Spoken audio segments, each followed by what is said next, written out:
ಶ್ರೀ ಗುರು ಬಸವಲಿಂಗಾಯ ನಮಃ.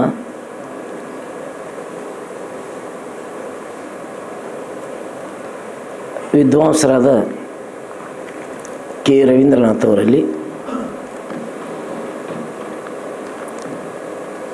ಕಲಬುರ್ಗಿಯವರ ನಂತರ ನಾನು ಗೌರವಿಸುವ ಅತ್ಯಂತ ಗೌರವನೀಯ ವ್ಯಕ್ತಿ ಅಂದರೆ ಅದು ಡಾಕ್ಟರ್ ಟಿ.ಆರ್. ಚಂದ್ರಶೇಖರ್ ಅವರು. ಅವರಿಗೂ ಕೂಡ ಶರಣಾರ್ಥಿಗಳನ್ನು ಸಲ್ಲಿಸಿ ನೆರೆದಿರುವಂಥ ಯಾವತ್ತೂ ಶರಣ ತಂದೆ ತಾಯಿಗಳೇ, ತಮ್ಮ ಜಂಗಮ ಪಾದಗಳಿಗೆ ಭಕ್ತಿಯ ಶರಣಾರ್ಥಿಗಳು.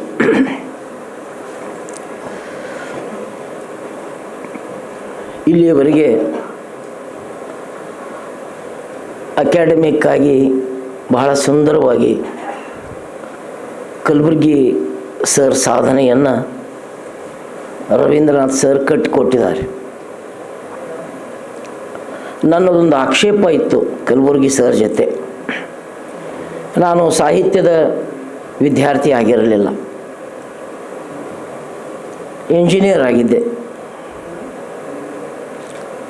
ಕಲಿಯುವ ಹಂತದಲ್ಲಿ, ನೌಕರಿಯ ಹಂತದಲ್ಲಿ ಟಿ.ಆರ್. ಚಂದ್ರಶೇಖರ್ ಅವರ ಅನುಭಾವಿಗಳ ಕ್ರಾಂತಿ, ಕಲಬುರ್ಗಿ ಸರ್ ಮಾರ್ಗ ಸಂಪುಟಗಳು, ಹಾಗೆಯೇ ಅಬ್ರಾಹಿಂ ಕೌರ್ ಅವರ ಬಿಗಾನ್ ಗಾಡ್ಮೆನ್ ಪುರುಷೋತ್ತಮ್ ಬಿಳಿಮಲೆ ಅವರು ಅನುವಾದಿಸಿರುವಂತಹ ಪುಸ್ತಕ, ಪೋಳ್ ಸರ್ ಚಾತುರ್ವರ್ಣ ಧರ್ಮದರ್ಶನ ಮುಂತಾದ ಪುಸ್ತಕಗಳು ನನ್ನನ್ನು ಚಿಂತನೆಗೆ ಹಚ್ಚಿದವು. ಸಾಂಪ್ರದಾಯಿಕವಾಗಿ ಲಿಂಗಾಯತನಾಗಿರುವಂತಹ ನಾನು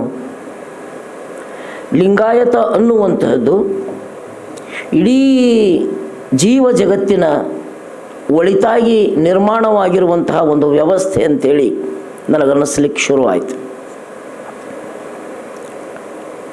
ಕಲಬುರ್ಗಿಯವರು ಚಿಂತನೆ ಮಾಡುತ್ತಿರುವಾಗ ಒಂದು ಸಾರಿ ಹೇಳಿದರು ಅವರು,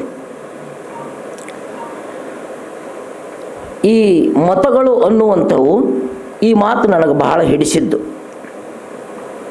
ಮತಗಳು ಅನ್ನುವಂಥವು ಆಯಾ ಕಾಲದ ಅವಶ್ಯಕತೆಗಳಿಗೆ ಅನುಗುಣವಾಗಿ ನಾಗರಿಕ ಸಹ್ಯ ಸಮಾಜವನ್ನು ನಿರ್ಮಿಸುವುದಕ್ಕಾಗಿ ಆ ಕಾಲದ ದಾರ್ಶನಿಕರು ರೂಪಿಸಿಕೊಂಡಿರುವಂತಹ ಒಂದು ವ್ಯವಸ್ಥೆ ಅದು.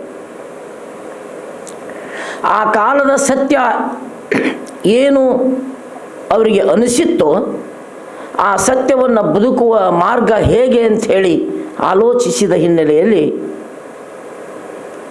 ಅವುಗಳು ಅವರ ಹೆಸರಿನಲ್ಲಿ ಮತ ಅಂತ ಅನಿಸಿಕೊಂಡು, ಧರ್ಮ ಅಂಥೇಳಿ ಅನಿಸಿಕೊಂಡು, ಆದರೆ ಕಾಲಕ್ಕೆ ಈ ಮತಗಳು ಹೊಸ ಹೊಸ ಆವಿಷ್ಕಾರಗಳು ನಡೆದಂತೆಲ್ಲ, ಸತ್ಯ ತಿಳಿದಂತೆಲ್ಲ ಮಾನವೀಯತೆಯ ಹಿನ್ನೆಲೆಯಲ್ಲಿ ಅವುಗಳನ್ನು ಪರಿಶೀಲಿಸಿಕೊಂಡು ಪರಿವರ್ತಿಸಿಕೊಂಡು ತಮ್ಮನ್ನು ತಾವು ಆ ನಿತ್ಯ ಸತ್ಯಗಳಿಗೆ ತೆರೆದುಕೊಳ್ಳಬೇಕಾಗಿತ್ತು. ಅಂತಹ ಘಟನೆಗಳು ನಡೆಯಲಿಲ್ಲ ಸಮಾಜದಲ್ಲಿ. ಇದು ಪುರಾತನವಾದುದು, ಆ ಕಾರಣಕ್ಕಾಗಿ ಇದು ಸತ್ಯ ಅಂತ ಹೇಳುವಂಥವರು ಒಂದಿಷ್ಟು ಜನ, ಆದರೆ ನಾನು ನಂಬಿದ್ದೇ ಸತ್ಯ ಅಂತ ಹೇಳುವಂಥ ಒಂದಿಷ್ಟು ಜನರ ಈ ಗದ್ದಲದ ಒಳಗಡೆ, ಈ ವಾದ ವಿವಾದಗಳ ಒಳಗಡೆ, ಈ ವಾದ ವಿವಾದಗಳ ಅತಿರೇಕದಿಂದಾಗಿ ಇಡೀ ಸುಂದರವಾಗಿರುವಂತಹ ಈ ಭೂಮಿಯ ಮೇಲೆ ಈ ವಾದ ವಿವಾದಗಳು ನರಮೇಧವನ್ನು ಕಾಣುವಂತಾಯಿತು. ಈ ಭೂಮಿಯ ಸೌಂದರ್ಯವನ್ನು ಹಾಳು ಮಾಡುವಂತಹ ಕೆಲಸಗಳು ಈ ಧರ್ಮಾಂಧರಿಂದ ಮತಾಂಧರಿಂದ ನಡೆಯುತ್ತಿರುವಂತಹ ಪ್ರಸಂಗದಲ್ಲಿ ಇದು ಕಾಲಕಾಲಕ್ಕೆ ತನ್ನನ್ನು ತಾನು ಇದು ಪರಾಮರ್ಶಿಸಿಕೊಳ್ಳಬೇಕು. ಆ ವಿಚಾರಗಳನ್ನು ಪರಾಮರ್ಶಿಸಿಕೊಳ್ಳುತ್ತಾ ಹೊಸ ಹೊಸ ಸಂಶೋಧನೆಗಳನ್ನು ಕಂಡುಕೊಳ್ಳುತ್ತಾ ಅವೆಲ್ಲವನ್ನೂ ಕೂಡ ಜೀವಪರವಾಗಿ ಹೇಗೆ ನಿರ್ವಹಿಸಬೇಕು ಅನ್ನುವಂತಹ ಕಲೆಯನ್ನು ನಾವು ಆಲೋಚಿಸಬೇಕು ಅನ್ನುವಂಥದ್ದನ್ನು ಅವರ ಎಲ್ಲ ಮಾತುಗಳಿಂದ ಕಂಡುಕೊಂಡಾದ ಮೇಲೆ ಬಹಳ ಖುಷಿ ಅಂತ ಅನ್ನಿಸ್ತಿತ್ತು. ಬಂಧುಗಳೇ, ಆದರೆ ಒಂದು ಎಚ್ಚರಿಕೆಯನ್ನು ನಮ್ಮ ಹಿರಿಯರಾಗಿರುವಂಥ ಗೌರು ಚೆನ್ನಪ್ಪನವರು ನಮಗೆ ಕೊಟ್ಟು ಹೋದರು. ಈ ಎಲ್ಲ ಮಾತುಗಳ ಹಿನ್ನೆಲೆಯಲ್ಲಿ ಅದರ ಕಡೆ ನಾವು ಲಕ್ಷ್ಯ ಕೊಡಬೇಕಾಗಿರುವಂಥದ್ದು ಬಹಳ ಅವಶ್ಯಕತೆ. ಈ ಸನಾತನದ ಹೆಸರಿನಲ್ಲಿ ಮತ್ತೆ ಕಂಡುಕೊಂಡಿರುವಂತಹ ಜೀವ ಜಗತ್ತಿನ ಒಳಿತಿಗಾಗಿರುವಂತಹ ಈ ಬಸವ ಧರ್ಮ ಮತ್ತೆ ಇದು ಹಿನ್ನಡೆಯನ್ನು ಅನುಭವಿಸುವಂತಹ ಒಂದು ಪ್ರಸಂಗ ಬರುತ್ತೆ. ಆದ ಕಾರಣ ನೀವು ಎಚ್ಚೆತ್ತುಕೊಳ್ಳಿ ಅನ್ನುವಂತಹ ಮಾತನ್ನು ಬೋರೂಚಿ ಹೇಳಿದ್ದನ್ನು ನಾವು ಇವತ್ತಿನ ಸಭೆಯಲ್ಲಿ ಗಮನದಲ್ಲಿ ನಾವು ಇಟ್ಟುಕೊಳ್ಳಬೇಕಂತ ಹೇಳಿ ನಾನು ಬಯಸ್ತೇನೆ ಮತ್ತು ನಿಮಗೂ ಕೂಡ ಅದೇ ಮಾತುಗಳನ್ನು ಹೇಳಲಿಕ್ಕೆ ನಾನು ಇಚ್ಛೆ ಪಡ್ತೇನೆ. ಹೀಗೆ ಒಂದೊಂದು ಸಾರಿ ನನಗೆ ಅನಿಸ್ತಿತ್ತು ಮತ್ತು ಅದು ಸತ್ಯವೂ ಕೂಡ.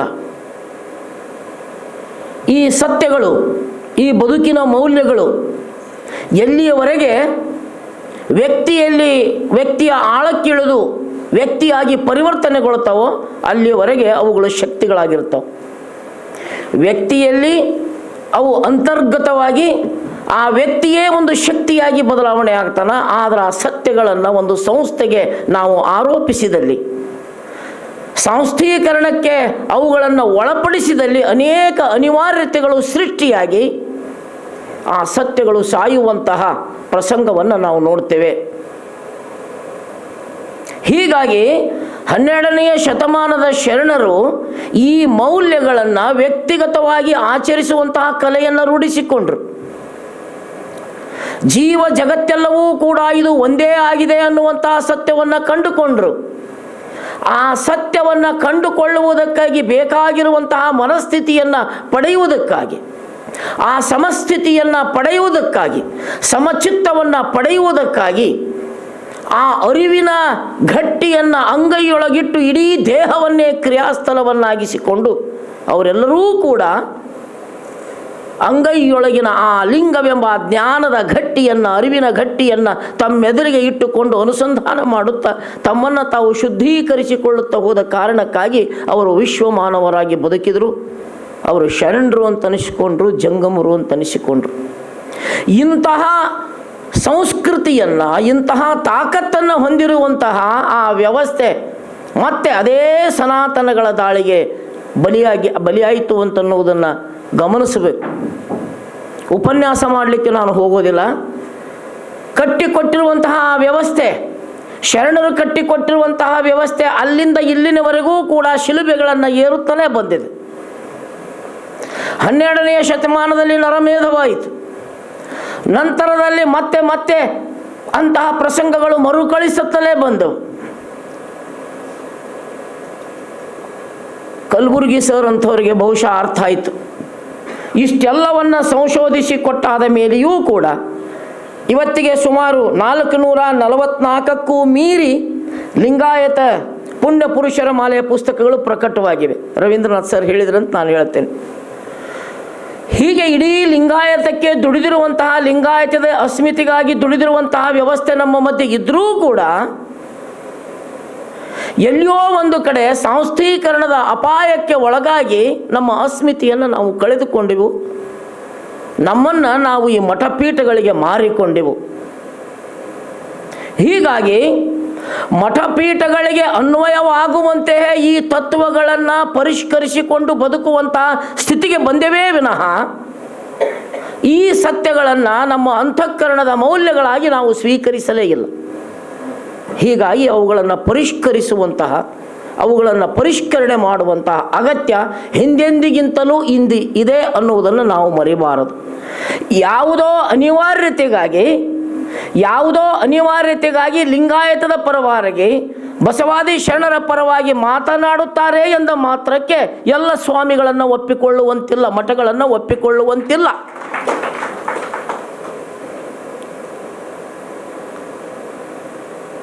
ಮಧುವಯ್ಯ ಶರಣರು ಹೇಳ್ತಾರೆ, ಒಂದು ಸುಂದರವಾಗಿರುವಂಥ ಒಂದು ವಚನವನ್ನು ಹೇಳ್ತಾರೆ.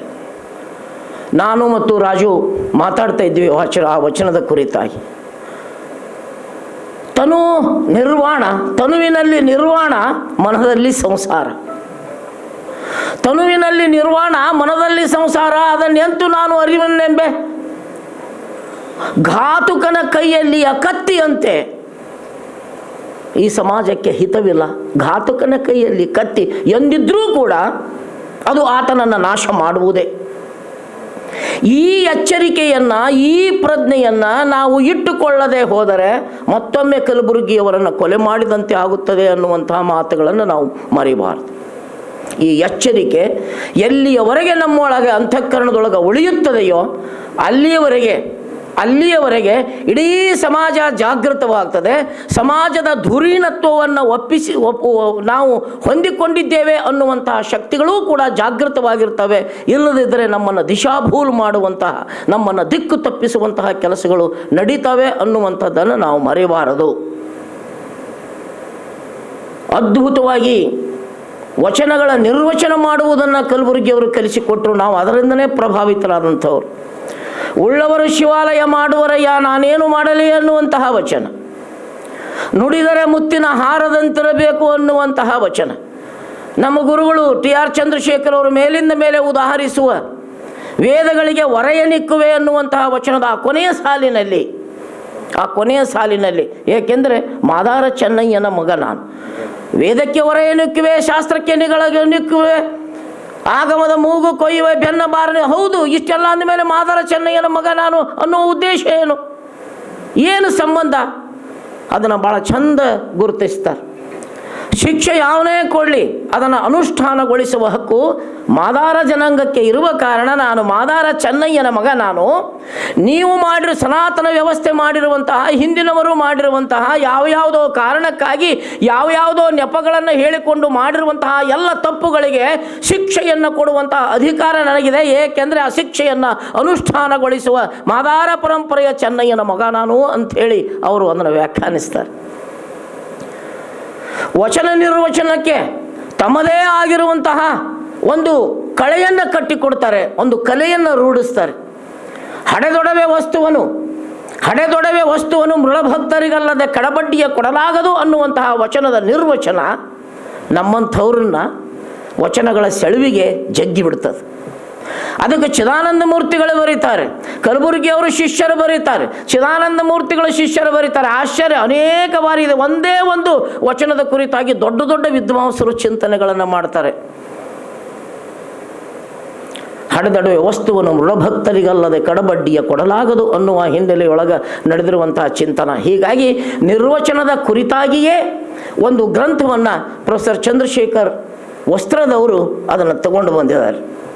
ಹೀಗೆ ಅನೇಕ ಸತ್ಯಗಳನ್ನು, ಮೌಲ್ಯಗಳನ್ನು ಅರ್ಥ ಮಾಡಿಕೊಳ್ಳುವ ಬಗೆಗಳನ್ನು ಕಟ್ಟಿಕೊಂಡಿರುವಂತಹ ಕಲಬುರ್ಗಿಯವರ ಕೊಲೆಯಾಗಿ 10 ವರ್ಷ ನಡೆದಿರುವಂತಹ ಪ್ರಸಂಗದಲ್ಲಿ ಸಹೋದರರಾಗಿರುವಂತಹ ಮಸೂತಿಯವರ ಮಾತನ್ನು ನಮ್ಮ ಮಂತ್ರಿಗಳು ಬಹಳ ಗೌಣವಾಗಿ ತೆಗೆದುಕೊಂಡಿರುವಂಥದ್ದನ್ನು ನಾನು ಅತ್ಯಂತ ನೋವಿನಿಂದ ಇಲ್ಲಿ ಪ್ರಕಟಪಡಿಸ್ತೇನೆ.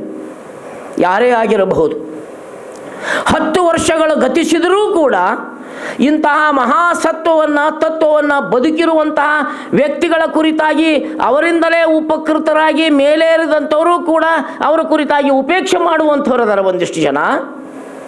ಇನ್ನು 10 ವರ್ಷ ಸಂದರೂ ಕೂಡ ಆ ತನಿಖೆ ಯಾವ ಹಂತದಲ್ಲಿದೆ, ಅವರಿಗೆ ಶಿಕ್ಷೆ ಆಯಿತೋ ಇಲ್ಲವೋ ಅನ್ನುವಂತಹದ್ದನ್ನು ತಿಳಿದುಕೊಳ್ಳುವಂತಹ ಹಕ್ಕು ಕಲಬುರಗಿಯವರ ಶಿಷ್ಯರಿಗೆ, ಈ ಲಿಂಗಾಯತ ಸಮುದಾಯಕ್ಕೆ ಇಲ್ಲವೇ ಅನ್ನುವಂಥದ್ದನ್ನು ನಾವು ನಂಬಿರುವ ಸರ್ಕಾರವನ್ನು ಕೇಳಲಿಕ್ಕೆ ಈ ವೇದಿಕೆ ಮುಖಾಂತರ ನಾನು ಇಷ್ಟಪಡ್ತೇನೆ. ಹೀಗಾಗಿ ಬಂಧುಗಳೇ, ಕಲಬುರಗಿಯವರ ಕುರಿತಾಗಿ ನಾವು ಅನೇಕ ಸಾರಿ ಚಿಂತನೆಗಳನ್ನು ಮಾಡ್ತಿದ್ವಿ. ಸಾಹಿತ್ಯದ ವಿದ್ಯಾರ್ಥಿಗಳಾಗಿರಲಿಲ್ಲ, ಆದರೆ ನಮ್ಮಲ್ಲಿ ಬಹಳ ಪ್ರೀತಿಯಿಂದ ಇದ್ದರು ಅವರು. ಒಂದೊಮ್ಮೆ ಈಗ ಅನ್ನಿಸ್ತು ಬಹುಶಃ ಕಲಬುರ್ಗಿಯವರ ಚಿಂತನದಲ್ಲಿ ರವೀಂದ್ರನಾಥ್ ಸರಂಥ ವಿದ್ವಾಂಸರು ಮಾತನಾಡುತ್ತಿರುವಂತಹ ಈ ವೇದಿಕೆಯ ಮೇಲೆ ನಾನು ಅಧ್ಯಕ್ಷನಾಗುವುದಕ್ಕೆ ಏನು ಕಾರಣ ನನಗೆ ಅನ್ನಿಸ್ತಿತ್ತು. ಒಂದು ಸಾರಿ ಚಿಂತನೆಗಳನ್ನು ಮಾಡುವಾಗ ಹೆಸರುಗಳನ್ನು ಹಿಡಿದೇ ಮಾತಾಡ್ತೀನಿ. ಸುಮ್ಮನೆ ಹಾಗೆ ಮಾತನಾಡೋದು ನನ್ನ ಜಾಮಾನೂ ಅಲ್ಲ. ಚನ್ನಬಸವಣ್ಣನವರ ಒಂದು ವಚನದ ಜಾಡನ್ನು ಹಿಡಿದುಕೊಂಡು ಸಂಗಮೇಶ್ ಸವದತ್ತಿ ಮಠರು ವೀರಶೈವದ ಕುರಿತಾಗಿ ಮಾತನಾಡೋದು, ಪ್ರಾಚೀನತೆಯ ಕುರಿತಾಗಿ ಮಾತನಾಡಿರುವಂತಹದ್ದು ಸ್ವಪ್ನ ಲೋಕದಲ್ಲಿ ಪ್ರಕಟವಾದಾಗ ನಾವು ಅದನ್ನು ವಿರೋಧಿಸಿದ್ವಿ. SS ಬಸವನಾಡರ ವೀರಶೈವ ಹುಟ್ಟು ಮತ್ತು ಬೆಳವಣಿಗೆಯಂತಹ 3 ಉಪನ್ಯಾಸಗಳ ಆಧಾರದಲ್ಲಿ ಸಂಗಮೇಶ್ ಸವದತ್ತಿ ಮಠರ ಸ್ಥಾವರ ನಿಲುವುಗಳಿಗೆ ಜಂಗಮದ ಉತ್ತರ ಅಂತ ಒಂದು ಬರೆದು ಹಾಕಿದ್ವಿ. ಅದಕ್ಕೆ ಮತ್ತೆ ಅವ್ರದ್ದು ಮತ್ತೆ ಏನೇನೇನೋ ಬಂತು. ಇವರಿಗೆ ಕಣ್ಣಿಗೆ ಕಾಮಾಲೆ ಆಗ್ಯದ, ಹಾಗೆ ಹೀಗೆ, ಇವರ ಕಾವಳ ಹಾಗೆ ಹೀಗೆ ಏನೇನಂತೂ ಬರೆದ್ರು. ಅವಾಗ ಮತ್ತೊಂದು ಲೇಖನ ಬರೆದ್ವಿ, ಕಾವಳ ನಿಮ್ಮದು, ನಿಚ್ಚ ನಿಚ್ಚ ಬೆಳಗು ನಮ್ಮದು ಅಂತ ಒಂದು ಲೇಖನ ಬರೆದ್ವಿ ಗದಗಿನಿಂದ. ಅದಾದ ಮೇಲೆ ನೇರವಾಗಿ ಅಖಾಡಕ್ಕೆ ಇಳಿದಿರುವಂತಹ ವಿದ್ಯಾಶಂಕರ್ ಅವರು ಬೆದರಿಕೆಯ ಪತ್ರಗಳನ್ನು 2 ಬರೆದರು. ಎರಡನ್ನೂ ಕೂಡ ನಾನು ಲ್ಯಾಮಿನೇಷನ್ ಮಾಡಿ ಇಟ್ಟುಕೊಂಡೆ. ಹಾಗೆ ಪತ್ರ ಬರೆದಾದ ಮೇಲೆ ಹೆದರಿಸಿದರು.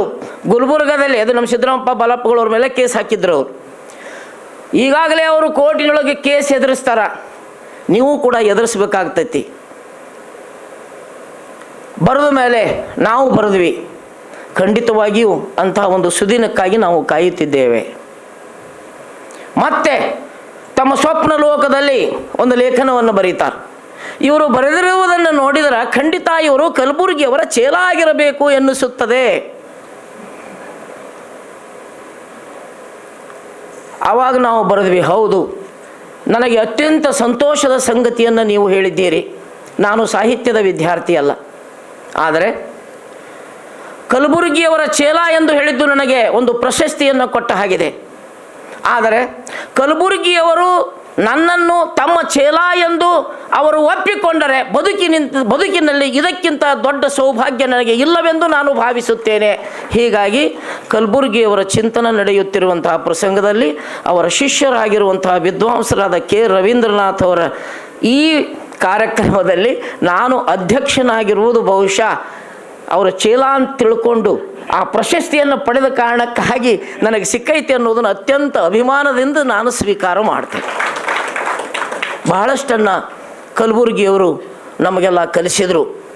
ಸಾಹಿತ್ಯದ ಕುರಿತಾಗಿ ಇಷ್ಟು ಸುಂದರವಾಗಿರುವಂತಹ ಅವರು ಹೇಳಿದ್ರಲ್ಲ, ಕನ್ನಡಕ್ಕೊಂದು ಶಾಸ್ತ್ರವಿದೆ ಅನ್ನುವುದನ್ನು ಕನ್ನಡದ ಎಲ್ಲ ಮಜಲುಗಳಿಂದ ನಮಗೆ ಅಧ್ಯಯನ ಮಾಡಿ ಹಚ್ಚಿದ ಹಾಗೆ ಆಗಿನ ಕಾಲದ ಎಲ್ಲ ಒಂದಿಷ್ಟು ದ್ವಂದ್ವಗಳಿಗೆ ಸ್ಪಷ್ಟತೆಯನ್ನು ಅವರು ಕೊಟ್ಟರು. ಜೇಡ್ರ ದಾಸಿಮಯ್ಯನವರ ಕುರಿತಾಗಿಯೂ ಕೂಡ ವಿಕ್ರಮಾದಿತ್ಯ, ಜಯಸಿಂಹ, ದಾಸಿಮಯ್ಯ ಅನ್ನುವಂತಹ ಹೆಸರುಗಳು ಪುನರುಕ್ತವಾಗುತ್ತಿರುವಂತಹ ಹಿನ್ನೆಲೆಯಲ್ಲಿ ಅವರವರ ಕಾಲಮಾನದ ಹಿನ್ನೆಲೆಯಲ್ಲಿ ದೇವರ ದಾಸಿಮಯ್ಯ, ಜೇಡ್ರ ದಾಸಿಮಯ್ಯ, ಶಂಕರ ದಾಸಿಮಯ್ಯ, ಶಿವದಾಸಿಮಯ್ಯ, ಹಾಗೆಯೇ ದಾಸಿಮಯ್ಯನ ಹೆಂಡತಿ ದುಗ್ಗಳೆ, ಇವರೆಲ್ಲರ ಕಾಲಮಾನದ ಹಿನ್ನೆಲೆಯಲ್ಲಿ ಅವರವರ ವಚನಗಳ ಹಿನ್ನೆಲೆಯಲ್ಲಿ ಅವರು ಸ್ಪಷ್ಟವಾಗಿ ವಚನಕಾರ ದಾಸಿಮಯ್ಯ ಈತ ಜೇಡ್ರ ದಾಸಿಮಯ್ಯನೇ ಎಂಬುದನ್ನು ಕಟ್ಟಿಕೊಡ್ತಾರೆ.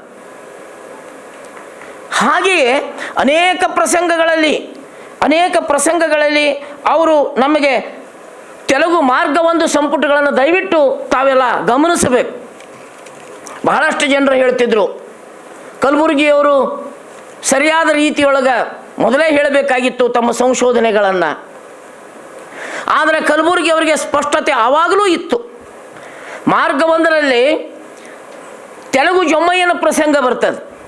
ತೆಲುಗು ಜೊಮ್ಮಯ್ಯನ ಪ್ರಸಂಗದ ಬಂದಾಗ ಕೊಂಡುಗುಳಿ ಕೇಶರಾಜ ಮತ್ತು ತೆಲುಗು ಜೊಮ್ಮಯ್ಯನ ಪ್ರಸಂಗದ ಆಧಾರವನ್ನು ಹಿಡಿದುಕೊಂಡು ಇಷ್ಟಲಿಂಗ ಮೊದಲು ಇದ್ದಿರಲಿಲ್ಲ, ಅಲ್ಲಿ ಇದ್ದದ್ದು ಸ್ಥಾವರಲಿಂಗ ಅನ್ನುವುದನ್ನು ಅದೇ ಕಥೆಗಳ ಹಿನ್ನೆಲೆಯೊಳಗೆ ನಿರೂಪಿಸ್ತಾ ಹೋಗ್ತಾರೆ.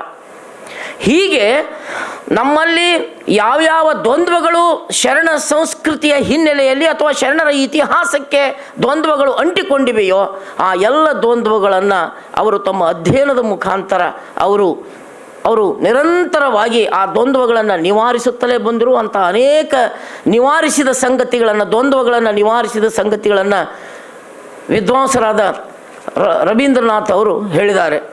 ಅವರು ಎಲ್ಲಿ ತೊಂದರೆಯನ್ನು ಅನುಭವಿಸಿದರು, ಈ ನಾಡಿನ ಈ ಸನಾತನ ವ್ಯವಸ್ಥೆ ಯಾರು 12ನೇ ಶತಮಾನದಲ್ಲಿ ಶರಣರ ಮೇಲೆ ಶರಣರ ಹತ್ಯೆಯನ್ನು ಮಾಡಿದರೋ, ಯಾರು ನಂಜನಗೂಡಿನ ಪ್ರಕರಣದಲ್ಲಿ ಜಂಗಮರನ್ನು ಕೊಂದರೋ, ಯಾರು ಗಾಂಧೀಜಿಯಂಥ ಮಹಾತ್ಮನನ್ನು ಹತ್ಯೆಯನ್ನು ಮಾಡಿದರೋ, ಅಂತಹ ದರಿದ್ರ ಮನಸ್ಸುಗಳು ಕಲಬುರ್ಗಿಯವರನ್ನು ಮತ್ತೆ ಅದೇ ಶಿಲುಬೆಗೆ ಏರಿಸಿದರು. ಬಂಧುಗಳೇ, ಮೊದಲು ಕೈಕೊಳ್ಳದ ಕ್ರಮ ಆನಂತರದಲ್ಲಿ ಕಲಬುರ್ಗಿಯವರ ಮೇಲೆ ಏಕೆ ಕೈಕೊಳ್ಳಲಾಯಿತು ಅನ್ನುವಂಥದ್ದನ್ನು ನಾನು ಚಿಂತನೆ ಮಾಡಿದಾಗ ನನಗೆ ಅನಿಸಿದ್ದು, ಎಲ್ಲಿಯವರೆಗೆ ಸಂಸ್ಥೀಕರಣ ನಾವು ಮೇಲಿಂದ ಮೇಲೆ ಅವರಿಗೆ ಕೇಳಲಿಕ್ಕೆ ಹೋದಾಗ ಹೇಳ್ತಿದ್ರು, ನೀವು ಮಾಡಿದರೆ ಆಗ್ತದೇನೋ, ಬಸವ ಸಮಿತಿಯವರು ಮಾಡಬೇಕು, ಸಿದ್ಧಗಂಗಾ ಸ್ವಾಮಿಗಳು ಮಾಡಬೇಕು, ಸುತ್ತೂರು ಸ್ವಾಮಿಗಳು ಮಾಡಬೇಕು, ಇಂಥ ಸಂಸ್ಥೆಗಳು ಮಾಡಿದ್ರೆ ಮಾತ್ರ ಆಕೈತಿ ಅಂಥೇಳಿ ನೇರವಾಗಿ ಹೇಳ್ತಿದ್ದಂಥವ್ರು. ಬಹುಶಃ ಅವರಿಗೂ ಅನಿಸಿರ್ಬೇಕು. ಜನಮಾನಸಕ್ಕೆ ಇದನ್ನು ಒಯ್ಬೇಕಂದ್ರು, ನಮ್ಮ ಮನೆಯಲ್ಲಿ ಮಹಾಮನೆ ಕಾರ್ಯಕ್ರಮಗಳಿಗೆ ಬಂದರು, ವಚನಗಳನ್ನು ಹೆಂಗೆ ನಿರ್ವಚಿಸಬೇಕು ಅಂತ ಹೇಳಿದರು. ಯಾವಾಗ ಶರಣರ ತತ್ವಗಳನ್ನು, ಶರಣರ ತತ್ವ ಅನ್ನೋದು ಇದು ಕೇವಲ ಇದು ಒಂದು ದೇಶದ ಧರ್ಮ, ಒಂದು ಪ್ರದೇಶದ ಧರ್ಮ ಅಲ್ಲ, ಇಡೀ ಜೀವ ಜಗತ್ತಿನ ಧರ್ಮ. ನಾವೆಲ್ಲರೂ ಮಹಾಲಿಂಗದ ಅಂಶಗಳೇ ಎಂದು ಹೇಳುತ್ತಾ ನಮ್ಮೆಲ್ಲರನ್ನೂ ಕೂಡ ಒಂದೇ ಮನೆಯ ಒಡವೆಗಳನ್ನಾಗಿರಿಸಿದವರು, ಒಂದೇ ತತ್ವದ ಆಗಿಸಿದವರು ಶರಣರು ಅನ್ನುವಂತಹ ಸತ್ಯವನ್ನು ಅವರು ಜನಮಾನಸಕ್ಕೆ ಯಾವಾಗ ಒಯ್ದರೋ, ಜನಮಾನಸ ವ್ಯಕ್ತಿಗತವಾಗಿ ಶರಣ ತತ್ವಗಳನ್ನು ಬದುಕುವ ದಾರ್ಷ್ಟ್ಯವನ್ನು ಯಾವಾಗ ತೋರಿಸ್ತೋ, ಯಾವಾಗ ಜನರ ಮನೆಯಲ್ಲಿ, ಪ್ರತಿಯೊಬ್ಬರ ಮನೆಯಲ್ಲಿ ವಚನ ಚಿಂತನೆಗಳು ಕಾರ್ಯಕ್ರಮಗಳು ಪ್ರಾರಂಭವಾದವೋ, ಯಾವಾಗ ವಚನ ಚಿಂತನೆಗಳು ವಿವಿಧ ಬಗೆಯಲ್ಲಿ ಚಿಂತನೆ ಮಾಡುತ್ತಾ ಸಾಗುವಂತಹ ವ್ಯವಸ್ಥೆ ವಿದ್ವಾಂಸರ ಮುಖಾಂತರ, ವ್ಯಕ್ತಿಗಳ ಮುಖಾಂತರ ನಡೆದು ಬಂತು, ಆವಾಗ ಈ ಸನಾತನ ವ್ಯವಸ್ಥೆ ಹೆದರಿತು, ಅವರ ಮೇಲೆ ದಾಳಿಯನ್ನು ಅದು ಮಾಡಿತು. ಅಲ್ಲಿಗೆ ಆ ದಾಳಿ ನಿಂತಿತೇನು? ಬಸವ ಮೀಡಿಯಾದ ಮುಂದೆ ಇರುವಂತಹ ಪ್ರಶ್ನೆ ಇದು. ಈ ಹಿನ್ನೆಲೆಯಲ್ಲಿ ಕಲಬುರ್ಗಿಯವರನ್ನು ನಾವು ಅರ್ಥ ಮಾಡಿಕೊಳ್ಳಬೇಕು. ಇನ್ನೂ ಕೂಡ ಕಲಬುರ್ಗಿಯವರ ಮೇಲೆ ದಾಳಿ ನಿಂತಿಲ್ಲ. ಕಲಬುರ್ಗಿಯವರು ಅದು ಹೇಳ್ತಾರಲ್ಲ, ಖಡ್ಗದ ಕಸಿಯ ಮುಖಾಂತರ, ಲೇಖನಿಯ ಮಸಿಯ ಮುಖಾಂತರ, ಈ ಎರಡೂ ವಿಧಾನಗಳ ಮುಖಾಂತರ ಕಲಬುರ್ಗಿಯವರನ್ನು ಕೊಲೆ ಮಾಡುವಂತಹ ನಿರಂತರ ಪ್ರಯತ್ನಗಳು. ಈಗ ಕಲಬುರ್ಗಿ ಅನ್ನುವಂಥದ್ದು ನಮಗೆ ಒಂದು ವ್ಯಕ್ತಿಯಾಗಿ ಉಳಿಯಲಿಲ್ಲ. ಕಲಬುರ್ಗಿ ಅನ್ನುವಂಥದ್ದು ಅದು ಶರಣರ ಶಕ್ತಿ ಆಯಿತು. ಕಲಬುರ್ಗಿ ಅನ್ನುವಂಥದ್ದು ಬಸವ ಶಕ್ತಿ ಆಯಿತು. ಕಲಬುರ್ಗಿ ಅನ್ನುವಂಥದ್ದು ಅದು ಬಸವ ಎನ್ನುವಂಥ ಮಹಾತತ್ವವೇ ಆಯಿತು. ಅಂಥ ಆ ಮಹಾತತ್ವವನ್ನು ಈ ಎರಡೂ ಒತ್ತಾಯದಿಂದ, ದೈಹಿಕ ದಾಳಿ ಮತ್ತು ಈ ಮಸಿಯ ಲೇಖನಿಯ ಮುಖಾಂತರ ಅವುಗಳನ್ನು ಅಪವಿತ್ರೀಕರಿಸುವಂತಹ ಕೆಲಸ, ಅವುಗಳನ್ನು ಅಪಮೌಲ್ಯ ಮಾಡುವ ಕೆಲಸ ನಿರಂತರವಾಗಿ ನಡೆದಿರುವಂಥದ್ದನ್ನು ಕಲಬುರ್ಗಿಯವರ ಕೊಲೆ ಮತ್ತೆ ಅವರನ್ನು ಸಿಲಿಗಿಬಿಗೆ ಏರಿಸುವಂತಹ ಕೆಲಸ ಅಂತ ನಾನು ಭಾವಿಸ್ತೇನೆ. ಇಂತಹ ಪ್ರಸಂಗಗಳಲ್ಲಿ ನಾವು ಯಾವ ರೀತಿಯಲ್ಲಿ ಎಚ್ಚರವಾಗಿರಬೇಕು ಅನ್ನುವ ಹಿನ್ನೆಲೆಯಲ್ಲಿ ಮತ್ತೆ ಕಲಬುರ್ಗಿಯವರನ್ನು ನಮ್ಮೊಳಗೆ ಹುಟ್ಟಿಸಿಕೊಳ್ಳುವ, ಕಲಬುರ್ಗಿಯವರನ್ನು ನಮ್ಮ ಅಂತಃಕರಣದಲ್ಲಿ ಮತ್ತೆ ಗರ್ಭೀಕರಿಸಿಕೊಂಡು ಆ ತತ್ವಗಳನ್ನು ಬದುಕುವತ್ತ ನಾವು ಹೇಗೆ ಆಲೋಚನೆಗಳನ್ನು ಮಾಡಬೇಕು, ನಮ್ಮ ನೋಟಗಳನ್ನು ಹೇಗೆ ತಿದ್ದುಕೊಳ್ಳಬೇಕು, ನಮ್ಮ ಒಳಗಿನ ನಂಬಿಕೆಗಳನ್ನು ಹೇಗೆ ತಿದ್ದುಕೊಳ್ಬೇಕು, ಸಂಘಟನಾತ್ಮಕವಾಗಿ ಮುಂದುವರಿಯುವಲ್ಲಿ ನಮ್ಮ ಒಳಗಿನ ಪರಸ್ಪರರ ಬಗೆಗಿನ ದ್ವೇಷ, ಅಸೂಯೆ ಮುಂತಾದವುಗಳನ್ನು ಹೇಗೆ ಕಿತ್ತೊಗೆದು ನಾವೆಲ್ಲ ಮುನ್ನುಗ್ಗಬೇಕು ಅನ್ನುವುದರತ್ತ ಆಲೋಚನೆ ಮಾಡುವ ಹಿನ್ನೆಲೆಯಲ್ಲಿ ಮತ್ತೆ ಬಸವ ಮೀಡಿಯಾ ಇದು ಕಲಬುರ್ಗಿಯವರ ಹೆಸರಿನಲ್ಲಿ ಅದು ಲಿಂಗಾಯತದ ಅಸ್ಮಿತೆಯನ್ನು ಕಂಡುಕೊಳ್ಳುವ ಭಾಗವಾಗಿ, ಲಿಂಗಾಯತದ ಅಸ್ಮಿತೆಯನ್ನು ಬದುಕುವ ಭಾಗವಾಗಿ ಇದು ಮುಂದುವರಿಯುತ್ತಲೇ ಇದು ಸಾಗ್ತದೆ. ಆ ಹಿನ್ನೆಲೆಯಲ್ಲಿ ಕಲಬುರ್ಗಿಯವರ ಎಲ್ಲ ಸಾಧನೆಗಳನ್ನು ಅರ್ಧ ತಾಸುಗಳಲ್ಲಿ ಬಹುಶಃ 7-8 ತಾಸುಗಳವರೆಗೆ ಅವರು ಮಾತನಾಡಬಹುದಾಗಿರುವಂತಹ ವಿಷಯಗಳನ್ನು ಸಂಕ್ಷೇಪಿಸಿ ಅವರು ಹೇಳಿದ್ದಾರೆ. ಆ ಎಲ್ಲ ಮಾತುಗಳನ್ನು ನಾವು ಲಕ್ಷ್ಯದಲ್ಲಿ ಇಟ್ಟುಕೊಳ್ಳೋಣ. ಕಲಬುರ್ಗಿಯವರನ್ನು ತಾವು ದೊಡ್ಡವರಾಗುವುದಕ್ಕಾಗಿ, ಕೆಲವೊಂದಿಷ್ಟು ಜನರ ಮಾತುಗಳು ಬಹಳಷ್ಟು ನೋವು ಅನ್ನಿಸ್ತದೆ ನಮಗೆ. ತಾವು ದೊಡ್ಡವರಾಗುವುದಕ್ಕಾಗಿ ಕಲಬುರ್ಗಿಯವರ ಸಣ್ಣ ಪುಟ್ಟ ದೋಷಗಳನ್ನು ದೊಡ್ಡದು ಮಾಡಿ ಅವರನ್ನು ಉಡಾಫೆ ಮಾಡುವಂತಹ ವಿದ್ವಾಂಸರು, ಮುಖಂಡರು ನಮ್ಮಲ್ಲಿದ್ದಾರೆ. ಈ ಎಲ್ಲವುಗಳನ್ನು ಹಿಮ್ಮೆಟ್ಟಿಸಿಕೊಂಡು ಕಲಬುರ್ಗಿಯವರು ಬದುಕಿದ ಆ ತತ್ವ, ಕಲಬುರ್ಗಿಯವರು ಯಾಕಾಗಿ ಹುತಾತ್ಮರಾಗುವಂತಹ ಅನಿವಾರ್ಯತೆಗೆ ಹೋದರು ಅನ್ನುವಂತಹ ಆ ವಿಷಯವನ್ನು ನಾವು ಕಾಯಮ್ಮಾಗಿ ಮನದಲ್ಲಿ ಇಟ್ಟುಕೊಂಡು ಆ ಅಸ್ಮಿತೆಯನ್ನು ಉಳಿಸಿಕೊಳ್ಳುವ ಭಾಗವಾಗಿ, ಬದುಕುವ ಭಾಗವಾಗಿ ಕಲಬುರ್ಗಿಯವರನ್ನು ಮತ್ತೆ ನಾವು ಉಳಿಸಿಕೊಳ್ಳೋಣ. ಶರಣಾರ್ಥಿ.